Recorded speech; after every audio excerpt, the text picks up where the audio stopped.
Hello and welcome back to this moon messages reading. This is going to be your new moon to full moon reading from the 8th of April 2024, and this is the new moon in Aries, and it's going to be a total solar eclipse this time, so a very strong energy moon this time round. I will tell you a little bit more about that in a second, but just going to say what the cycle is this time. So it's the new moon in Aries on the 8th of April till the full moon in Scorpio on the 24th of April. Now that full moon is a pink moon apparently as well. So so the total solar eclipse, this is so new moons are usually about fresh starts, they're about renewal, they're about rebirth, and they're about planting seeds for things that you want to grow or develop or step into in the future. And it's all about, like I say, renewal. It's about being more confident, things like that. Now Aries is the sign of courage, extra determination, making bold decisions. And then eclipse is amplified. Okay, so all of those energies, you building your confidence, making a fresh start, stepping into things with bravery and courage is going to be amplified with this total solar eclipse. Okay, so just bear that in mind. So if you are feeling the energies a lot stronger, that would be why. And I will tell you more on the next moon messages about the pink moon and what that kind of represents. Okay, so I thought I'd just tell you all that just in case you needed to know that. If you haven't heard of me before, I am Leanne Marie and I'm an intuitive card reader, spiritual mentor and compassionate healer. All my details are in the description box below if you want to know more or to book a reading. Okay, so let's get on with reading. I've already shuffled the cards, and I did have 3 decks out, but one of the decks just would not give me any cards and just literally just threw them all over the floor and said nope. You're not having any cards from me today. So we are just using the Moonology manifestation deck by Yasmin Boland today, and strangely we got all these 4 cards out. Now you've probably noticed that you can't see me today. I've decided to do just a card view, but I also wanted to show you how they came out. So these 4 came out all together, like in this arrangement here, and all 4 of them, by looking at the messages, I've noticed they're all, well, I mean, to be fair, it's a manifestation deck, so they're all going to be manifestation techniques, but it brought through a message by itself. So basically we've got focus on the positive. I'm just going to show you the cards individually. So focus on the positive, and that was in reverse.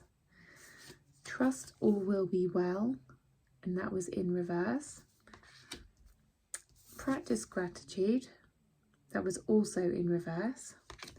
And talk less, feel more, and that was in reverse. Right, now what it means generally, it's either the opposite when it's in reverse, or it could just bring through a different type of message, and that's what it was doing this time round. So it was bringing through a message of, I am fed up with hearing all of these techniques that I have to do to manifest what I want, right? So if you think about it, when someone's saying to you, oh, you know, in order to manifest what you want, you have to focus on the positive thoughts. You have to trust in the universe and trust that all will be well. You have to practice gratitude and you have to feel into what you want. Now, they are all really good manifestation techniques, and every single one of them has worked for me at times, right? So I'm not going to say that they don't work. However, these energies are bringing through a feeling of frustration, a feeling of, do you know what, I am fed up with hearing other people say do this, do that, like try this, try that, giving you advice, telling you this is the only way to do it, right? When you are your own unique self, and I think I brought through a similar message on the last moon messages. It's about, you know, owning your uniqueness and owning your energy and what's right for you. And now one size isn't going to fit all. Sorry, I just caught my nail. Just distracted me. Yeah, one size isn't going to fit all. So And this proves it on this next card here, right? So it's fallen this way again, and I think we had the similar thing in the last reading, where a card was on its side, and that never happened before, and now it's happened twice in a row, which is really strange. So this says know your worth, right? And this is about really just kind of paying attention to who you are and what is right for you. Now it's like, I'm not taking this lying down, right? Is what the message was here. I'm not taking this lying down. I am going to stand my ground and do things my way. And that is that energy, right? It's that Aries energy. It's like, go for it, take the lead, renewal, much more confidence, much more courage, right? And it definitely feels like that energy here with the new moon, and you know, stepping into what you want to do and taking the lead and making bold decisions for yourself, right? But this time around, it's like, it's not that you don't appreciate the advice that you're given, and it's not that you don't appreciate the support and help, because everybody needs support and help, right? However, if it started to cloud your decision making, if it started to cloud your like your way, or you start to get confused, more and more people gave you advice or guidance, or you know, tried to kind of lead you in some way, if it started to cloud that, then you need to push that aside for a little bit and just sort of come back to you and just pay attention to who you are, right? Know your worth, know your value, know what skills and abilities and talents and gifts that you have. Pay attention to those and ask yourself, how can I use these in the way that in the way that fits me best and aligns with me best, right? And aligns with the people that I want to work with. Because, you know, you'll get coaches and healers and counsellors and teachers and all that who work with different types of people than you would work with, right? So they're trying to give you advice or guidance on your path when they're not in your body, they're not in your mind, they haven't got your gift, skills and talents, they haven't had your experiences in life, and they probably don't work with the types of people that you want to work with. So, you know, in a way, they're not really the best people to be giving you this advice, right? I mean, by all means, yeah, you know, they might be able to help you with certain things, like, you know, if you want some help with like technology things, or even just, you know, some parts of what you do.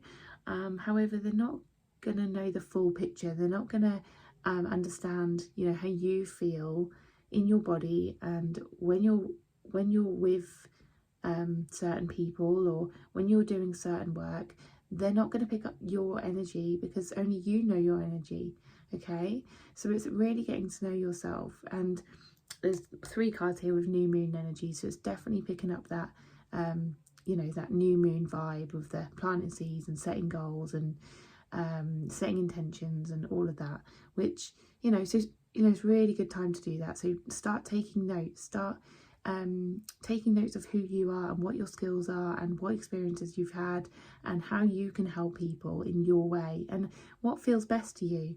You know, some people find it best to coach in a way where they are setting people goals. Some people feel best to just listen and be present and just facilitate the sessions and let the other person lead, you know, or you might not even be a coach, counselor or healer or whatever, but you know, whatever you're trying to progress in, maybe you know, either spend time with people who are in your same energy and in the same field, and want to work with the same sort of people as you do and get advice or guidance from them, or just, as I say, step back and just take note of who you do actually want to be, who you want to work with, what you want to do, what would feel good to you, what environments would feel good to you. And this does feel work related, as you can probably tell.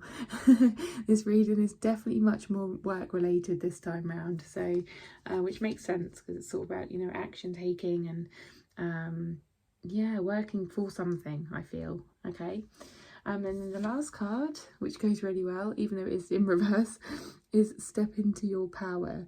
Now, the reason I feel that it was in reverse is because you are a little bit wobbly at the moment, right? Which makes complete sense. When we are stepping into something new, fears do come up for us, right? We do start to get a little bit wobbly. The ego starts coming in, starts telling us that we can't do certain things. You know, it's called new levels, new devils. You know, we're going to have new voices come up saying, yeah, you can't do this, you're not good enough, or who are you to do this? And, you know, all you have to do is just step back again. It's all about stepping back and just not listening to that voice. What I do is I actually put the ego on the naughty step. I'll say, right, can you just sit there for a while I figure this out, right? And so that might help for you. But yeah, it's about just being aware of it, but not letting it take over, not letting it take your power, and knowing that you can do this. You just have to get a little bit more clear on where you're going and who you are and what is right for you. Okay, and then we've got 2 crystal cards. So crystal of the moon cycle is blue lace agate. I'm just going to read out what it says in the book for this. So essential meaning: peaceful, acceptance, stress-free, non-attachment, freedom from unnecessary dramas. Although crystals seem solid and permanent, all things on this earth change over time, even the minerals and the rocks. Transformation can be slow and nearly imperceptible. Oh, there we go. But we are always changing. Our lives flow like a river, slowly or quickly, but always in motion, and that's a good thing. The appearance of blue lace agate spirit calls for you to embrace the possibility of change without stress. You are not too old, too late, too stuck in your ways, too anything. You are enough, and you will have help as you dare to be different and step into a new destiny. How well does that go? Finding your purpose with peace in your heart instead of living according to the old patterns probably created long before you even thought about your habits and belief systems. Why hold on to the past that causes you stress and anxiety? It's already changing anyway. Impermanence is the nature of everything, and the universe has so many ideas for how to help you be fulfilled, balanced, and joyful. Now, I'm not going to read the relationship message here because I don't feel like it's linked to this message at all. So I'll just go straight on to prosperity message, as that's linked with sort of career and purpose and everything. Did an opportunity fade before you had a chance to seize it? No worries. Give your stress a break. This or something better is a truth that blue lace agate spirit wants to remind you of, for it brings with it the energy of calm and peaceful transformation. Maybe the opportunity to bring your wealth I can't read tonight. Maybe the opportunity to build your wealth wasn't the right one for you, and what's coming is so much better that you will say to yourself, what was I thinking worrying about the past? Endings lead to beginnings, so be present in this transition, learning the lessons of the past and being enthusiastic about all the wealth that will be available to you in the prosperous future. There's always more, thanks to the universe, so you will never need stress or try... I can't read. So you never need stress or try to hold on too tightly. Your wealth may change its form, but abundance is your birthright, apparently. Birthright. Trust in the conscious universe and you will be guided towards the opportunities for creating prosperity that you seek. Blue lace agate encourages you to relax and go with the flow. It opens the throat chakra and assists in clear yet gentle communication. Meditation with this stone can assist in slowing thought, clearing the mind, and connecting with angels and guides. Okay, so that went quite well. And then the second card we have for the crystal is rhodonite. Now that did come out in the reverse, and the message I got because it came out in reverse is just to read the last part, okay? So the last part for rhodonite is rhodonite assists us to identify our hidden talents. What did I say? It asks us to embrace them and ascertain how we may use them in heart-based service. This stone reminds us that we each were given a specific gift and we received it in order to share it with the world. Yes. How perfect do they go? I did not read these beforehand. I never do. Right, but I just love how perfectly they go. So there we go. That's your moon messages reading for the next 2 weeks. I hope you enjoyed it. I hope it supported you. If you do wish to book a personal reading, all my details are in the description box. And thank you for listening. We'll see you on the next one. Bye.